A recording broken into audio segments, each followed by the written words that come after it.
Всем привет, друзья! Меня зовут Виктор, и мы наконец-то продолжаем стройку седельного тягача МАЗ-6422 от AVD Models. Как-то незаслуженно была отложена на столь долгое время одна из самых популярных строек у меня на канале. Вот, наконец-то я готов продолжить, точнее уже закончить. Всем спасибо за терпение, всем, кто дождался, и приятного просмотра. Передо мной практически все детали, которые осталось установить.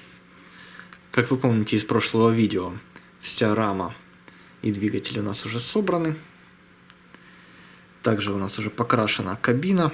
В принципе, покрашены все детали, которые должны быть красного цвета.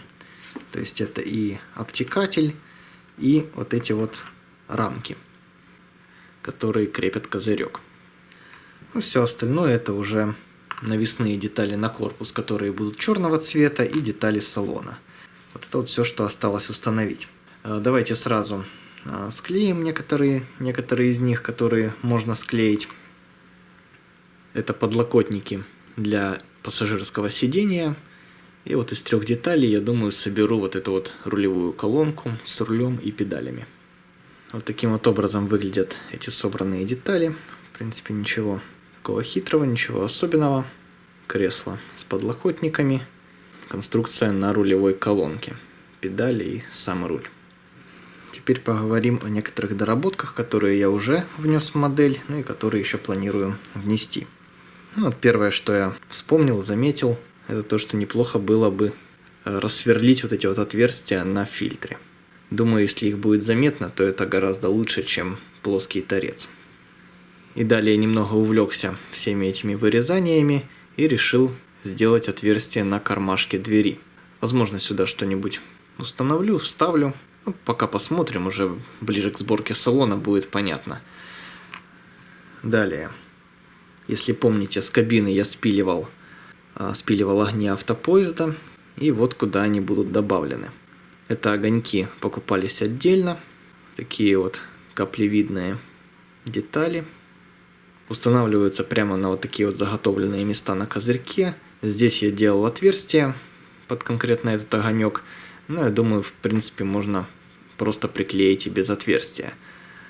Еще не уверен, буду ли я сверлить под оставшиеся 2. Вот в таком вот виде получил эти огоньки от магазина «Радиатор». Взял 2 комплекта на всякий случай, чтобы если займусь еще каким-нибудь грузовиком, чтобы уже второй раз не заказывать. Кстати, ссылку, я думаю, оставлю в описании под видео. Еще один небольшой дефект, который хочу показать. На задних крыльях вот такие вот довольно крупные следы от толкателей. Ну, конечно, удаляются они безо всяких проблем. Сначала кусачками, бокорезами, потом, я думаю, зачистятся. Но с другой стороны, даже если их особо тщательно не зачищать, то этих следов тоже видно не будет, поскольку крылья довольно плотно облегают колеса. Так что вот даже сейчас при виде сбоку особо ничего и не заметно. Так что можно не тратить на них время. Ну и наконец, самое главное, самое интересное. Я решил доработать салон с помощью вот такой вот обивки. Вырезал уже 2 боковые вставки и вставку на крышу. Здесь вот вырезки под установку стекол. Вот видно, да? Такие зубцы. И вырез под люк. Что это за материал, я, честно говоря, даже затрудняюсь ответить. Это какая-то фактурная бумага, выглядит как будто бы из каких-то прессованных отходов собранная. То есть у нее такая вот фактура довольно-таки хаотичная. С давних лет еще лежит какой-то набор цветной бумаги, ну и всякой бумаги для творчества. И вот из этого набора и вот такой материал. Ну, я думаю, можно поискать в магазинах канцтоваров, в магазинах, где продаются товары для творчества. Возможно, что-то есть, какой-то аналог современный. У меня этих листов всего ничего, поэтому я думаю, и сам буду искать в будущем что-то подобное. Работать понравилось, очень здорово, очень реалистично выглядит. Вот сейчас я примерю. Вот так вот приблизительно это будет смотреться в сборе. Ну, устанавливать я это буду в последнюю очередь, поскольку нужно будет установить предварительно все внешние детали на кабину, а подклеиваются они со внутренней стороны.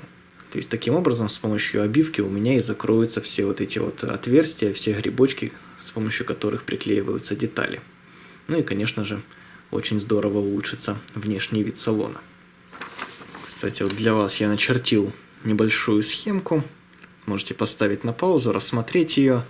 Ну, с правильным чертежом я сильно не заморачивался, но думаю, тут все понятно. Размеры в миллиметрах. И хочу сказать, что если вы будете использовать подобную схему, подобную развертку, то сделайте сначала какой-нибудь черновой образец, примерьте его, подгоните по месту и уже потом вырезайте на чистовую из вашего материала.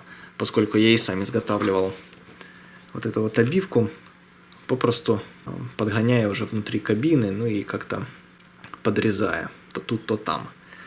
Ну а для вас на чертеж я просто приложил, обвел и померил линейкой. Кстати, раз уж я упомянул магазин «Радиатор», то скажу, что сейчас там в продаже имеется полный набор фототравления для салона и для экстерьера подобной модели, ну и для других моделей семейства МАЗ. Помимо того, что там есть и множество других наборов фототравления. Но конкретно для этой модели тоже появилось. Я сразу подумывал взять для салона именно этот набор, но потом так прикинул, что у меня уже кабина покрашена, уже для экстерьера я не буду использовать фототравление, и поэтому, если брать, то уже брать для модели целиком. Так что для какой-нибудь из будущих моделей уже будут использованы такие вот допы. Ну а пока будем обходиться подручными материалами. Как раз в будущем будет возможность сравнить. Так, ну что ж, похоже, это все, что я хотел вам показать. Сейчас все детали отправляются в грунтовку, покраску. И после этих процедур я покажу, что получается. Итак, друзья, продолжаем работу с моделью. И, как видите, я уже загрунтовал все оставшиеся детали. Давайте сейчас покажу, какие были здесь доработки. И расскажу, в какой цвет это все будет краситься. Решил я покрасить абсолютно все детали, в том числе даже наружные черные. Дело в том, что некоторые из них обрабатывались, и поэтому их красить было в любом случае необходимо. А я бы не хотел, чтобы они по тону отличались от других. Ну а вообще элементы декора, зеркала и прочие детали можно оставить такими, какие они есть в пластике. Тем более, что некоторые из них даже имеют глянец. А теперь давайте посмотрим, что я сделал. Первое. Это я соединил крылья и нижнюю часть кабины. Решил, что так будет правильнее. Ту часть донышка, которая была выкрашена, я замаскировал. Здесь на обратной стороне крыльев были небольшие пенечки. Я их срезал, но после грунта оказалось, что срезал недостаточно хорошо. И вот сейчас уже доработал. Далее сточил подножку. Я здесь вставлю фотографию, как было до и после. Но я думаю, и так заметно, что она стала гораздо более реалистичной. Ну и в салон установил рычаг коробки передач. Думаю, пусть уже будет на своем месте. Добавил крепление фонаря на задних крыльях. На правом крыле обычное крепление. А на левом точно такое же, только с табличкой под номерной знак. Думаю, красить эти детали отдельно тоже будет лишним, и они вполне могут быть покрашены в сборе с крыльями. Собрал педали, рулевую колонку и рулевое колесо в единое целое. Но к приборной панели я их еще не приклеивал, поскольку туда еще нужно будет наносить декаль. А руль этому уж точно будет мешать. Еще одна из заметных доработок. Расточил вот эту вот буксировочную проушину. Изначально решил не заморачиваться, но потом подумал, а почему бы и нет. Здесь я сразу просверлил отверстия, а потом аккуратно цанговым ножом расширил и придал им форму. Ну и последнее – это козырек. Я замаскировал трубки, которые были выкрашены в красный цвет, и сделал отверстия под огни автопоезда.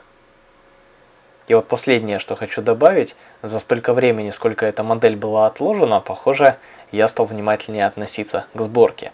Сейчас вот на якобы обработанных деталях я с удивлением обнаружил следы от половинок пресс-форм и прочие мелкие дефекты. И даже посмотрел на собранную раму, на собранный двигатель, и даже там обнаружил недостаточно хорошо обработанные детали. Так что вот таким вот образом сам у себя увидел прогресс на еще не законченной модели. Ну а вот что касается цвета. Здесь у меня 4 оттенка черного и серого, и в эти цвета я планирую выкрасить салон и внешние элементы. Все это краска Валеха, серия Model Air, то есть не требует разбавления, сразу можно красить аэрографом. Давайте по порядку от темной к светлой.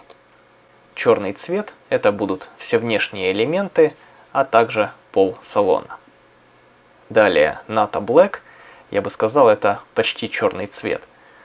Им я хочу выкрасить приборную панель, карты дверей и некоторые другие элементы салона. Следующий цвет темно-серый. Он у меня предназначен для сидения и спального места.